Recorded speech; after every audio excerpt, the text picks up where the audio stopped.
부모의 가장 큰 걱정은 자녀들의 육체적, 정신적 성장이 느릴 때입니다. 예수님을 믿고 구원받은 우리는 모두 하나님의 자녀들입니다. 예수님을 믿고 난 다음에 우리들의 신앙이 성장해야 됩니다. 그런데 예수님을 믿고 구원의 확신과 감격을 얻은 다음에 5년이 지나고 10년이 지나고 20년이 지났는데도 여전히 철근만 위로 솟아올라오는 미완성 주택처럼 그냥 그 자리에 머물러 있다고 그러면은 하나님께서 기뻐하시지 않으실 것입니다. 그리스도의 장성한 분량에 이르지 못하고 어린아이와 같이 젖이나 먹고 있는 그리스도인들이 되어서는 안 될 것입니다. 날마다 더욱더 그리스도를 닮아가야 할 것입니다. 베드로는 그가 편지를 보내는 성도들을 우리처럼 보배로운 믿음을 함께 받은 자들이라고 했습니다. 우리와 똑같은 믿음, 보배로운 믿음을 가진 자들, 이게 기독교의 참 신비입니다. 우리가 가지고 있는 믿음은 예수님의 12제자들이 가졌던 믿음하고 질적으로 아무것도 다를 게 없습니다. 똑같은 믿음입니다. 믿음은 하나님께로부터 오는 보배로운 선물입니다. 믿음은 아버지 하나님과 그의 아들 예수님께서 우리에게 거저 주신 선물입니다. 우리의 믿음은 하나님의 은혜로 시작합니다. 하나님께서 먼저 그의 아들을 보내시고 십자가 위에서 우리의 죄값을 대신하여 죽게 하셨습니다. 예수님의 죽으심을 통하여 세상 모든 사람들이 하나님 앞에 의롭다함을 얻고 나아갈 수 있는 길이 열렸습니다. 누구든지 예수님을 믿기만 하면, 하나님의 아들 예수님의 나를 위하여 죽으심으로 내 죄값을 다 치르셨다는 이 진리를 믿기만 하면 그 사람은 무슨 죄를 범했든지 간에 다 사함을 받고 하나님의 자녀가 됩니다. 예수님은 우리를 구원해 주셨습니다. 이 진리를 믿으면 하나님의 자녀가 됩니다. 보배로운 진리, 믿음, 이 믿음은 하나님의 선물입니다. 우리는 이 믿음을 통하여 하나님과 예수님을 더 깊이 알아가게 됩니다. 하나님이 세상을 이처럼 사랑하사 하는 말씀의 뜻을 더 깊이 이해하게 됩니다. 삶을 통해서 경험하게 됩니다. 우리를 사랑하사 우리를 위하여 자기 몸을 버리신 하나님의 아들 예수 그리스도에 대하여 더 깊이 알아가게 됩니다. 그리고 하나님과 예수님을 알아가면 알아갈수록 우리들의 삶에는 하나님의 은혜와 평강이 넘쳐나게 됩니다. 큰 배가 더 많은 화물을 실어 나르는 것처럼 큰 믿음은 더 큰 은혜와 더 풍성한 평강을 누리게 해줍니다. 그래서 보배로운 믿음입니다. 베드로는 예수님께서 그의 신기한 능력으로 우리에게 생명과 경건에 속한 모든 것을 주셨다고 했습니다. 신기한 능력은 사람의 능력이 아니라 하나님의 능력입니다. 예수님을 나의 구주로 믿고 고백할 때 성령님께서 우리에게 생명과 경건을 주십니다. 생명은 하나님의 생명입니다. 경건은 하나님의 생명을 소유하는 사람들의 삶의 형태입니다. 예수 믿으면 하나님의 생명을 우리가 소유하게 돼요. 그게 거듭남입니다. 선물입니다.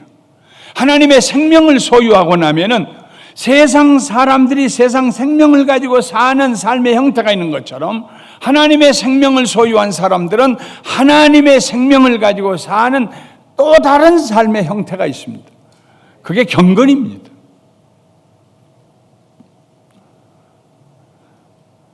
하나님께서 이렇게 우리에게 새 생명과 경건을 주신 목적이 있습니다. 우리를 자기의 영광과 덕으로 부르시기 위해서입니다. 영광과 덕은 다른 말로 하면 영광스럽게 변화된 존재와 그 존재의 영광스러운 삶을 말합니다. 존재가 영광스러운 사람이 되었어요. 구겨진 존재가 아닙니다. 짓밟힌 존재가 아닙니다. 분노에 치를 떠는 삶이 아닙니다. 영광스럽게 됐습니다. 그러면 그 사람의 말이 영광스럽게 되고 생각이 영광스럽게 되고 행동이 영광스럽게 되는 것입니다. 영광스러운 존재에게는 영광스러운 삶이 따라옵니다. 그것이 영광과 덕이라는 표현입니다. 예수님을 믿는 우리들에게 예수님께서 놀라운 약속들을 주셨습니다. 적어도 3가지 약속이 중요합니다. 하나는 우리의 죄를 용서해 주시겠다는 약속입니다. 우리는 그리스도 예수 안에서 그의 은혜의 풍성함을 따라 그의 피로 말미암아 속량 곧 죄사함을 받았느니라. 우리 죄값을 예수님이 지불하셨기 때문에 우리의 죄가 용서되었다고 에베소서 1장 7절에 바울은 말합니다. 마태복음 26장 27절과 28절에 보면 예수님께서 돌아가시는 그날 이스라엘은 해 져서 하루가 시작이 되고 다음날 해지면 하루가 끝납니다. 그러니까 예수님이 저녁 유월절을 잡수시던 저녁이 바로 예수님 돌아가신 날입니다. 그날 저녁에 식사하시다 말고 예수님께서 잔을 들어 제자들에게 주시면서 말씀하십니다. 잔을 가지사 감사기도 하시고 그들에게 주시며 이르시되 너희가 다 이것을 마시라. 이것은 죄사함을 얻게 하려고 많은 사람을 위하여 흘리는 바 나의 피 곧 언약의 피니라. 예수님께서 우리의 죄를 용서하시고 씻어주시고 죄사함 받는 근거를 마련하시기 위해서 피 흘려 죽으셨습니다. 죄사함의 약속입니다. 예수님은 또한 우리와 동행하시겠다고 약속하셨습니다. 내가 너희를 고아와 같이 버려두지 아니하고 너희에게로 오리라고 요한복음 14장 18절에 말씀하셨습니다. 우리와 동행하십니다. 어제도 우리와 동행하셨고 오늘도 동행하시고 사랑하는 성도 여러분, 오늘 저녁에도 우리와 동행하시고 내일도 동행하시고 하나님의 나라 갈 때까지 우리 손 붙잡고 놓치지 아니하시고 동행하시는 것을 믿으시기를 주님의 이름으로 축원합니다. 약속입니다. 예수님 계시는 곳에 우리가 함께 있게 해주겠다는 말씀입니다.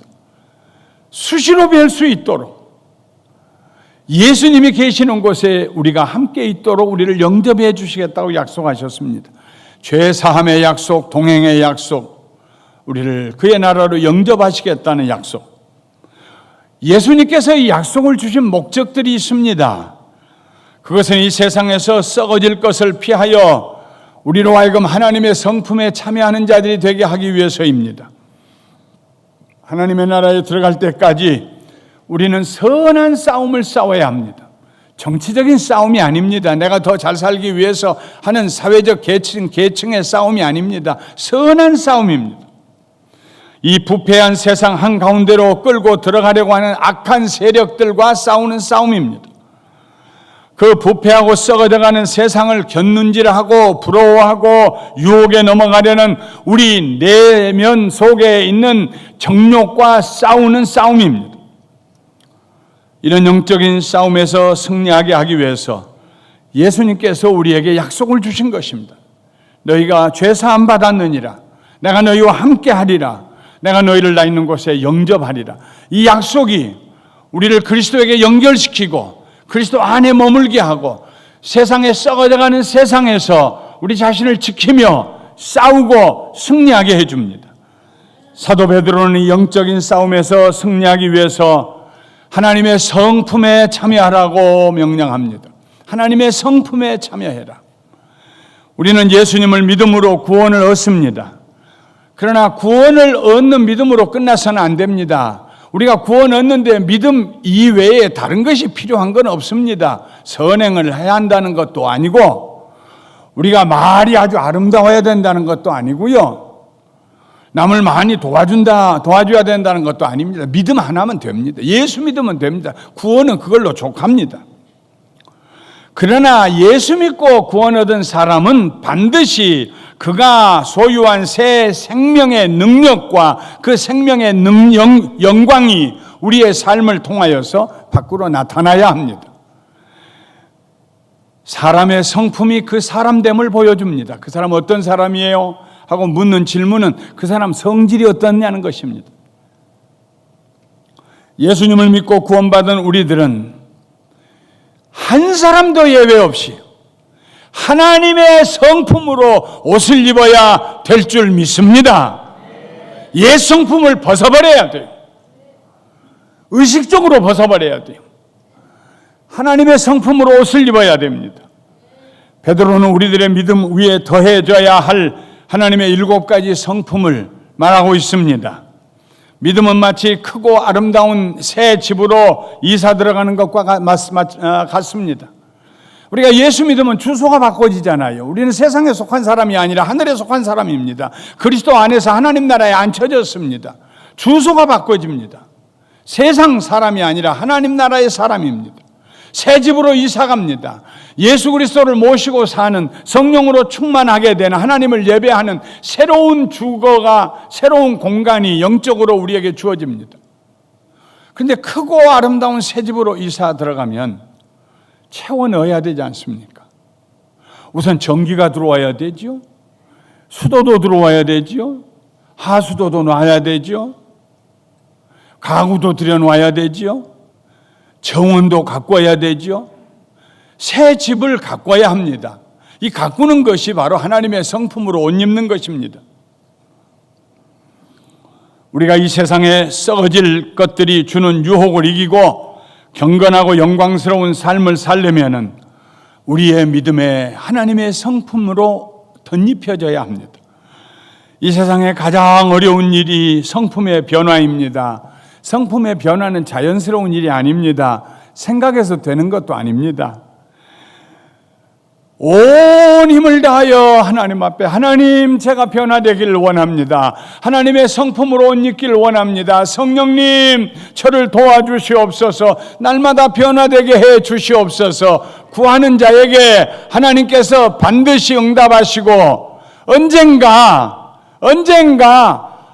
저 사람은 특별한 사람이야, 하나님의 아들 같아, 하나님의 딸 같아 하는 말을 듣게 될 날이 오게 될 줄 믿습니다. 그렇게 되려면 먼저 믿음의 덕이 서플라이 돼야 됩니다. 우리 믿음의 덕이 옷 입혀져야 돼요. 덕은 선함입니다. 하나님의 성품은 선하신 성품입니다. 하나님은 악을 생각하지 않습니다. 하나님은 무엇을 생각해도 선한 것을 생각하십니다. 우리에게 악을 악으로 갚지 말라고 하셨습니다. 선으로 악을 갚으라고 말씀하셨습니다. 하나님의 자녀가 되고 나면 제일 먼저 우리들이 결정해야 될 것이, 나는 악을 따라 살지 아니하고 선을 쫓아 살겠다. 내 삶 속에 하나님의 선하심이, kindness가 내 속에 있게 하겠다. 이게 덕입니다. 덕은 도덕적인 탁월함입니다. 도덕적으로 가장 탁월한 상태가 선한 상태입니다. 하나님의 선하심을 누리며 실행하며 사는 삶입니다. 이 덕이 우리에게 덧입혀졌을 때에 그걸로 충분하지 않습니다. 하나님의 지식이 옷 입혀져야 됩니다. 우리 하나님은 지혜의 하나님이십니다. 우리가 도덕적인 탁월함을 가지고 산다고 할 때 내가 내 자신만 의지하고 내가 옳다는 것만 주장하면은요, 얼마든지 잘못될 수 있습니다.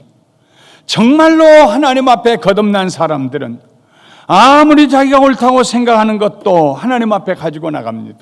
아버지, 하나님 보시기에 무엇이 옳습니까? 하나님 보시기에 어떤 일이 정말 선한 일입니까? 구별이 안 됩니다. 하나님, 내 생각에는 이게 선한 것 같은데 과연 그런가요? 하나님. 그래서 하나님의 지식이 필요해요. 믿음 위에 덕 위에 지식을, 하나님의 지식을, 하나님의 뜻을 분별하는 지식을 우리들이 얻어야 합니다. 지식으로만 끝나서는 안 됩니다. 그 지식 위에 절제를 더해야 합니다. 우리가 만약에 믿음을 가지고 도덕적인 탁월함을 유지하며 그리고 기도하고 내가 이게 옳다고 생각한다고 할지라도 모든 것이 너무 과하면은 좋지 않아요. 어떤 때는 절제해야 돼요. 아무리 좋은 얘기도, 아무리 옳은 얘기도요, 절제해야 될 때가 있어요. 자녀들이 부모님의 말씀을 듣고 고맙습니다 할 때가 있고, 자녀들이 부모님의 말씀에 이제 좀 그만하세요 할 때가 있어요. 절제가 필요해요. 멈출 줄 알아야 돼요. 절제는 하나님의 성품입니다. 만일 하나님께서 절제하지 않으셨다면 벌써 인류는 이 지상에서 사라졌을 것입니다.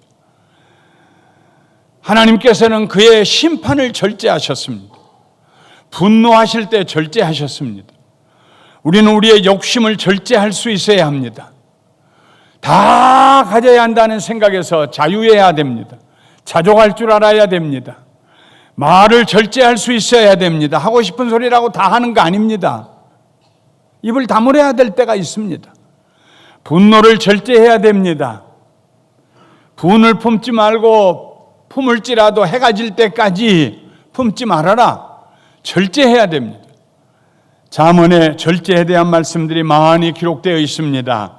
두 군데만 읽어보겠습니다. 잠언 16장 32절에 노하기를 더디하는 자는 용사보다 낫고 자기의 마음을 다스리는 자는 성을 빼앗는 자보다 낫다고 그랬습니다.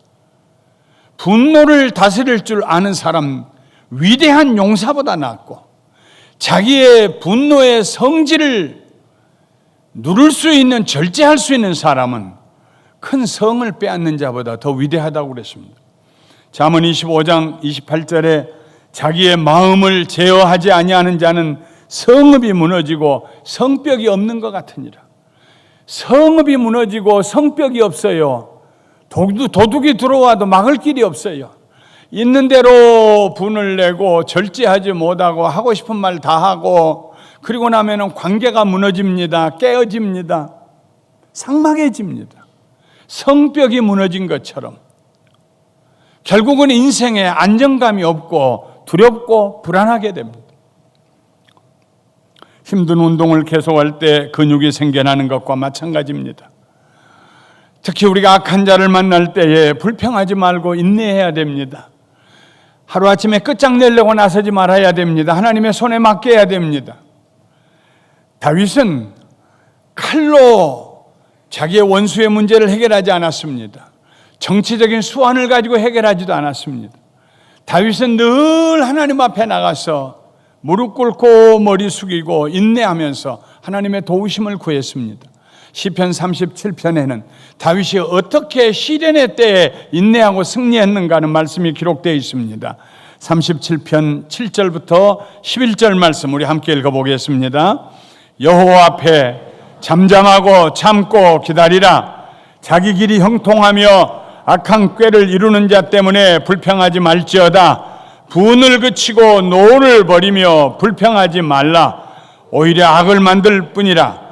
진실로 악을 행하는 자들은 끊어질 것이나 여호와를 소망하는 자들은 땅을 차지하리로다. 잠시 후에는 악인이 없어지리니 네가 그곳을 자세히 살필지라도 없으리로다. 그러나 온유한 자들은 땅을 차지하며 풍성한 화평으로 즐거워하리로다.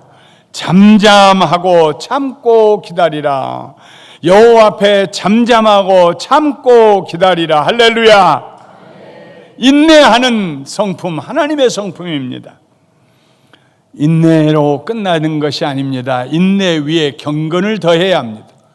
경건은 godly life, 하나님과 사람을 향한 올바른 자세입니다. 경건한 생활이 우리들의 인내를 가치 있게 만들어줍니다. 우리가 하나님 앞에 인내하고 하나님을 바라보고 참고 견딜 때에 그때 우리는 점점 하나님만 바라보게 됩니다. 하나님을 사랑하게 됩니다. 사람을 사랑하게 됩니다. 그리하여 우리의 인내가 최고의 가치를 누리게 합니다. 그리하여 우리로 하여금 거룩함에 이르게 합니다. 하나님을 사랑하고 이웃을 사랑한 사람은 경건한 사람입니다. 경건한 사람이 무엇일까? 아주 프랙티컬합니다. 그가 얼마나 하나님을 사랑하느냐, 그가 얼마나 사람을 사랑하느냐, 그게 경건입니다. 경건은 인내의 열매입니다. 경건 위에 형제 우애를 더해야 한다고 그랬습니다. 형제 우애는 형제와 자매에게 필요한 것을 채워주는 사랑의 행동입니다. 오른손이 하는 것을 왼손이 모르게 은밀하게 도와주는 선행입니다. 베드로는 그가 보낸 첫 번째 편지 1장 22절에서 너희가 진리를 순종함으로 너희 영혼을 깨끗하게 하여 거짓이 없이 형제를 사랑하기에 이르렀으니 마음으로 뜨겁게 사랑하라 그랬습니다. 형제를 마음으로 뜨겁게 사랑하라. 우리 감사방의 목자님들이 가끔 목사님, 우리 감사방에 어려운 분들이 있어요. 너무 힘들어요. 어떤 사람은 몇십 센트를 아끼려고 여기를 가고 저기를 가기도 해요. 다른 사람들이 그 얘기 들으면 이해 못할 거예요. 그렇게 어려운 삶을 사는 분들도 있어요. 말만 그렇게 하겠습니까? 본인이 얘기하지 아니하겠지만은 오른손이 한 거 왼손이 모르게 얼마나 많이 돕겠습니까? 형제 위에 brotherly kindness, 하나님께서 그의 자녀들을 사랑하시는 것처럼 형제들 자매들을 사랑하는 그리스도의 사랑으로 사랑하는 삶입니다. 그러나 거기서 끝나지 않습니다. 마지막에 집에 지붕을 덮는 것처럼 마지막에 지붕의 역할은 사랑, 아가페 사랑입니다. 희생적인 사랑입니다. 조건 없는 사랑입니다. 형제뿐만 아니라 원수까지도 사랑하는 하나님의 사랑입니다. 이 사랑으로 옷 입혀질 때에 우리의 믿음의 집이 완성이 됩니다. 믿음 위에 덧입혀질 이 7가지 신적인 성품은 건너뛸 수가 없습니다. 생략할 수도 없습니다. 믿음 위에는 덕이 반드시 따라와야 돼요. 저 사람은 믿음은 있는데 덕이 없어. 불가능한 일입니다. 정말 믿음이 있으면 덕이 있어야 돼요. 그의 삶에 선이 나타나야 돼요. 도덕적인 탁월함이 나타나야 돼요. 하나님의 선하심이 향기롭게 나타나야 돼요. 믿음 위에 덕을, 덕 위에 지식을, 지식 위에 절제를, 절제 위에 인내를, 인내 위에 경건을, 경건 위에 형제 우애를, 형제 우애에 모든 사람을 차별 없이 사랑하는 아가페의 사랑을, 이것이 완전한 믿음의 집입니다. 그 계단을 다 올라갈 때 우리는 하나님의 자녀로서 하나님의 거룩함과 영광스러움을 세상에 나타낼 수가 있을 것입니다. 이런 성품들, NIV 성경에는 퀄리티라고 그랬어요. 이런 성품들, 하나님의 성품들이 계속해서 인크리스 되면은, 점점 많아지고 더 풍성하게 되면은 베드로는 4가지의 축복이 따라온다고 얘기합니다. 첫 번째 축복은 신앙생활에 풍성한 열매가 맺히는 것입니다. 이런 사람은 그리스도를 알기에 게으르지 않는다고 그랬습니다. 여기서 게으르다는 말은 효력이 없다, 비효율적이다 하는 말입니다. 예수님을 믿는데 아무 열매도 없어요. 아무런 영향도 행사할 수가 없어요. 그 옆에 가도 빛이 보이지가 않아요. 소금의 역사도 나타나지 않아요. 그런 신앙인이 아니라 그가 가는 데마다 영향을 행사하고, 그가 가는 데마다 아름다운 선행이 나타나고, 그가 가는 데마다 화평함이 나타나고, 예수 그리스도를 믿는 그 믿음이 효력이 나타난다는 말입니다. 나무에 열매가 맺혀야 하는 것처럼 열매가 맺힙니다. 하나님의 성품으로 옷 입는 믿음의 사람들은 그의 삶을 통하여서 열매를 주렁주렁 맺힙니다. 아름다운 열매를 맺힙니다. 칭찬받게 됩니다. 두 번째 축복은 영적인 시야가 넓어집니다. 근시안적인 삶을 살지 않습니다. 1층 지붕 위에 올라가서 보는 것하고 8층 꼭대기에 올라가서 보는 것하고는 보는 시야가 달라집니다. 멀리까지 바라봅니다. 넓게 바라볼 수 있습니다. 어디까지 보느냐 하면 천국까지 볼 수 있습니다. 시야가 넓어지기 때문에 분별력이 새로워집니다. 작은 것만, 좁은 근시안적인 생각만 가지고 시야를 가지고 걸어가면은 자주 넘어져요. 부딪혀요. 사람들과 다퉈요. 그러나 넓은 안목을 가지고 멀리 바라보는 사람, 그 사람의 삶에는 의연함이 있습니다. 여유가 있습니다. 담대함이 있습니다. 균형이 잡혀 있습니다.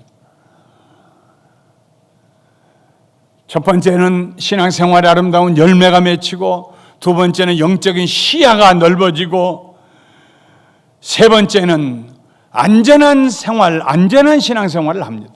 실종하지 않습니다. 넘어지지 않습니다. 우리를 부르시고 택하신 주님의 손을 놓치지 않고 붙잡고 갑니다. 어려운 시련이 다가와도 실종하여 시험에 드는 법이 없습니다. 견고한 신앙생활을 합니다.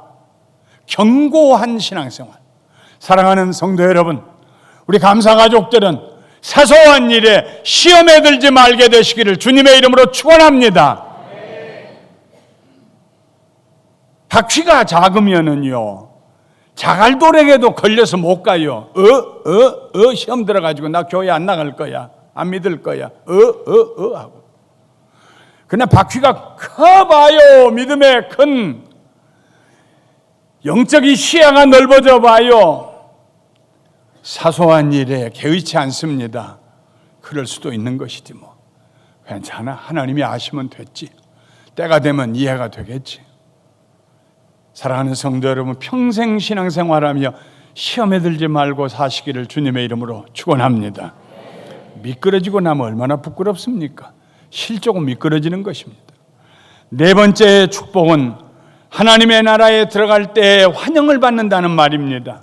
우리 성경에는 예수 그리스도의 영원한 나라에 들어감을 너희에게 넉넉히 주시리라 했습니다. 그런데 이 구절에 영어 성경에 보면은 우리가 하나님 나라에 들어갈 때 우리를 웰컴 하시는데 그냥 웰컴이 아니라 리치 웰컴, 놀라운 환영을 하며 우리를 받아주시겠다는 것입니다. 천국에 들어가는데 아무도 마중 나오는 사람이 없이 혼자 내가 들어가야 되나 말아야 되나 하고 문 구석으로 슬그머니 들어가는 것이 아니라 내가 하나님 나라에 들어가려고 하는데 주님께서 천군 천사들과 함께 나와서 박수를 치면서 아무개의 이름을 부르면서 온다 어서 오너라 웰컴 웰컴 할렐루야. 리치 웰컴, 대환영을 받으면서 올림픽에서 이기고 승리하고 선수가 자기 고향으로 돌아올 때에 동네 사람들이 다 나와서 환호를 올리면서 환영하는 것처럼 믿음의 사람, 보배로운 믿음을 가진 사람, 이 믿음을 가진 사람이 그 믿음에 하나님의 성품으로 옷 입습니다. 하나님의 선하심을 따라 하나님의 뜻을 쫓아 절제하며 인내하며 경건하며 형제의 우애를 나누며 그리고 아가페의 사랑으로 온전한 집을 지어서 믿음의 삶을 살아갈 때 그의 삶에는 항상 열매가 맺히고 그의 시야는 넓어지고 멀리 볼 수 있게 되고 뿐만 아니라 안전한 신앙생활, 시험에 들어 넘어지지 아니하고 견고한 신앙생활, 자기만 설 뿐만 아니라 다른 사람 손 붙잡아 세워줄 수 있는 여분의 능력을 가진 사람, 나아가서 세상 다 끝나고 달려갈 길을 마치고 선한 싸움 싸우고 믿음을 지킨 후에 주 앞에 설 때 수많은 믿음의 선배들, 천군 천사들로부터 말할 수 없는 환영을 받는 이 네 가지 축복 우리 모두 누리며 사시기를 주님의 이름으로 축원합니다.